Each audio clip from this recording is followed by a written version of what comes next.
এই যে গাছটা দেখতে পাচ্ছেন এর নাম হচ্ছে রক্তচণ্ডাল। এটা একটি ভেষজ গুণ সম্পন্ন ঔষধি গাছ। এই গাছের পাতা, ছাল, মূল সব ঔষধ হিসেবে ব্যবহার করা হয়।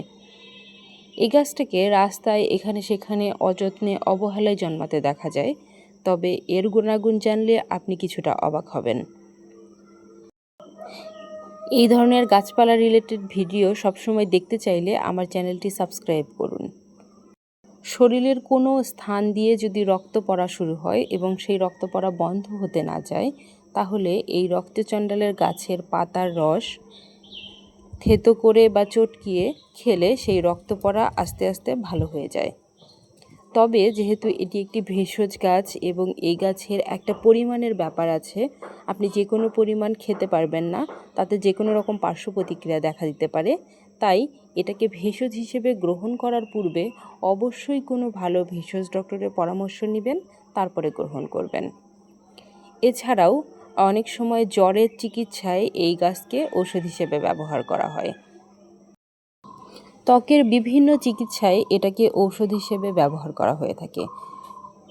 অনেক সময় দেখা যায় যে ত্বকে কিছু ফুসকুড়ি হয় বা জ্বালাপোড়া হয়, কিংবা অ্যালার্জিজনিত কারণে কোনো চুলকানি বা দাঁত এরকম কিছু হয়ে থাকে।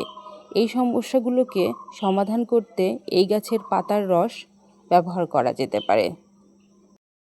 অনেকেরই মলদ্বার দিয়ে রক্ত পড়ার সমস্যা রয়েছে বা অনেকের ঋতুস্রাব অনিয়ন্ত্রিতভাবে হতে থাকে। তো এই সমস্যাগুলোতেও এই গাছের পাতার রস কিন্তু ঔষধ হিসেবে ব্যবহার করা হয়ে থাকে। বিষধর সাপ বা কোনো ধরনের বিষাক্ত পোকা যদি কামড় দেয়, কামড় দেওয়ার ফলে যে বিষের তীব্রতা থাকে, সেই তীব্রতা কমাতে এই গাছের রস ব্যবহার করা যেতে পারে। শরীরের কোনো স্থানে যদি ব্যথা পান বা ব্যথা থাকে, সেইখানে যদি এই গাছের শিকড় পাতা প্রলেপ দেওয়া হয়, তাহলে সেই ব্যথা আস্তে আস্তে কমে যায় এবং অনেকাংশেই আরাম পাওয়া যায়। তাই আপনারা চাইলে ব্যথা এবং ফোলা কমাতে এই রক্তচণ্ডালের গাছ ব্যবহার করতে পারেন। আয়ুর্বেদ চিকিৎসায় চণ্ডাল গাছের শেকড় আমাশয় ও পেট খারাপ দূর করতেও ব্যবহার করা হয়ে থাকে।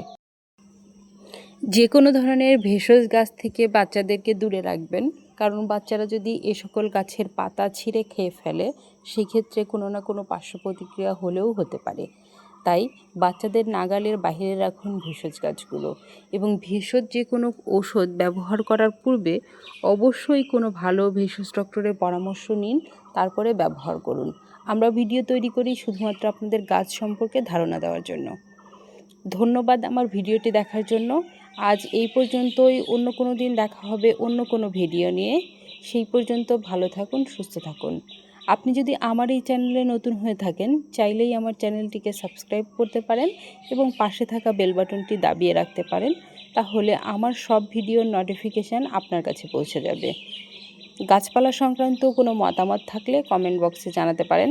ভিডিওটি কেমন লাগলো এটা জানাতেও আপনি কমেন্ট বক্সে মেসেজ করতে পারেন। আপনার যে কোনো ধরনের মেসেজ আমাদের কাছে অত্যন্ত গুরুত্বপূর্ণ। আমার চ্যানেলে অনেক গাছপালা রিলেটেড ভিডিও আছে, আপনারা চাইলেই সেসব ভিডিও দেখে আসতে পারেন। চাইলে ভিডিওটি শেয়ার করে রেখে দিতে পারেন টাইম লাইনে। এমন কারোর সাথে শেয়ার করতে পারেন যার এই ভিডিওটি কাজে আসবে। Thanks for watching. Please subscribe my channel.